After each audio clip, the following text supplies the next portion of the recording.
Good morning everyone and a warm welcome to the Job Life Recruiting team. My name is Keyshia and today I will present our strategic proposal named Scaling Efficiency, the IFS framework for Job Life Supply Chain Excellence.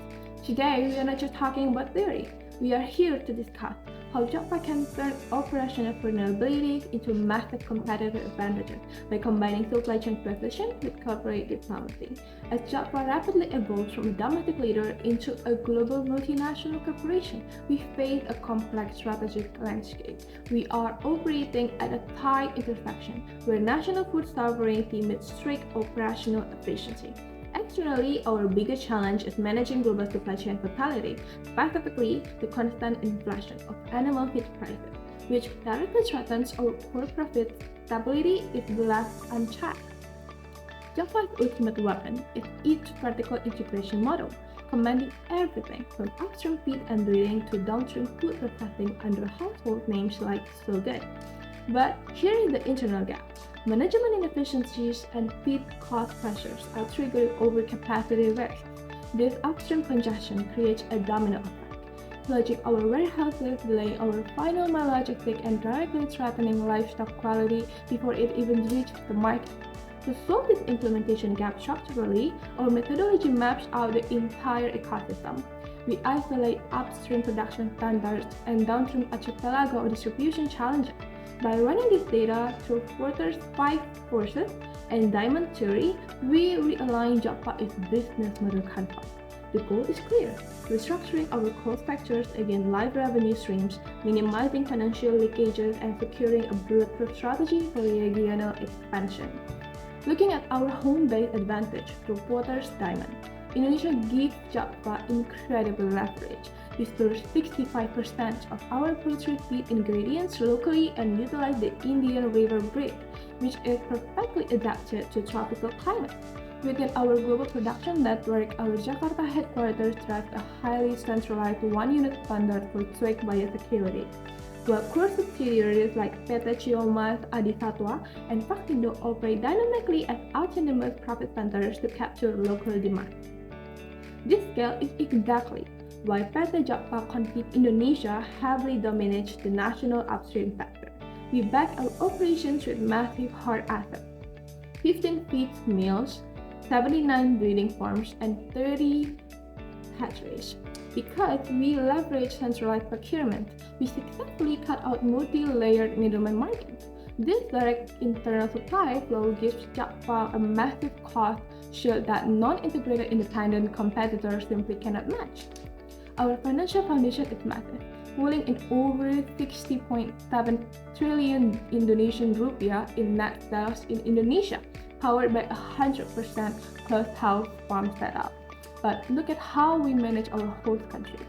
In Vietnam, we captured the market and built massive entry barriers by operating the country's largest vaccine facility. In India and Myanmar, we act as a scale leader in fragmented spaces. And we have recently established a new feed plant footprint in Bangladesh to capture high-growth regional demand. Despite this dominance, our pastel analysis flagged a critical bottleneck: fragmented provincial bureaucracy that slows down farm expansion permits. At the same time, local externalities like farm odor put us at a risk of community backlash. If you look at our risk matrix, livestock transportation sits at a critical 4x4 risk level. Shifting dispatch schedules and road delays expose live birds to extreme heat stress, leading to high transport mortality and severe downstream financial leakage. This brings us directly to our mitigation strategy. Jobpa's current vulnerability is a heavy singular reliance on live bird distribution channels. To fix this institutional trust deficit, we must shift from passive legal compliance to proactive business diplomacy.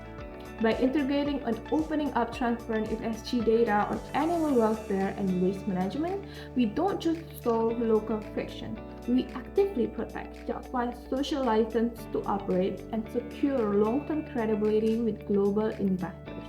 To structurally support that, our proposed business model canvas accelerates filialization, we recommend aggressively pivoting from a volatile bird distribution to value-added processed poultry under our Ola Good and So Good brands. This upgrades our value proposition to guarantee absolute biosecurity and total traceability. We will introduce a digital sustainability dashboard into our key activities and transition to an integrated cold chain for channels. This operational shift keeps transit reject rate strictly below 2%, protecting our margins against feed inflation. To execute this without disruption ongoing operations, our work program rolls out the integrated sustainability synergy framework across 3 progressive horizons. Short term, our field officers will execute a nationwide digital audit map to map out a clear partner maturity index across all contract farms. Medium term, we launch a cloud-based digital logistics dashboard to enforce just-in-time fleet arrivals, matching harvest schedule perfectly with factory capacity. And the last one is long term.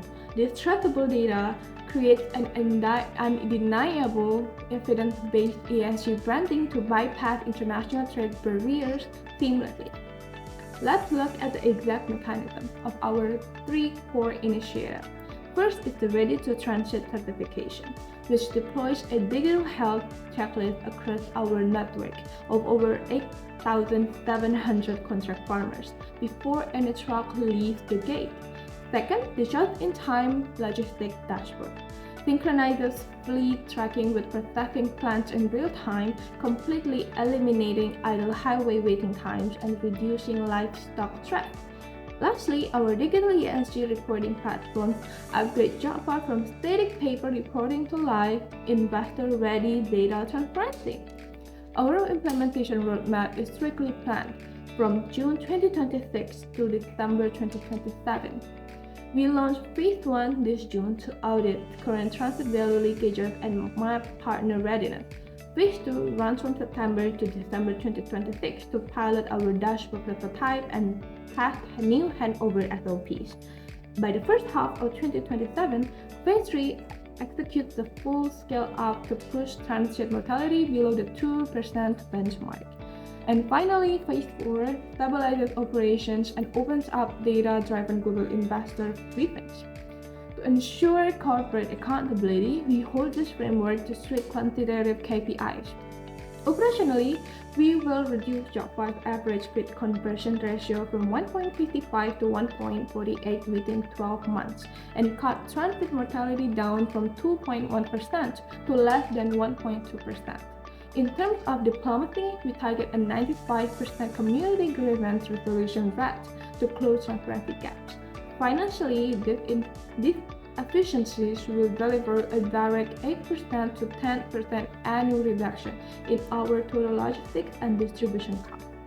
In conclusion, Jaffa's massive vertical integration is a world-class foundation, but modern market risk demands digital precision.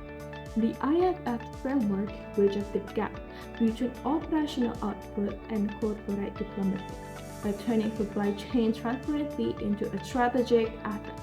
Jaffa will protect its social license, maximize its margins, and solidify its position as an unstoppable global leader. Thank you very much.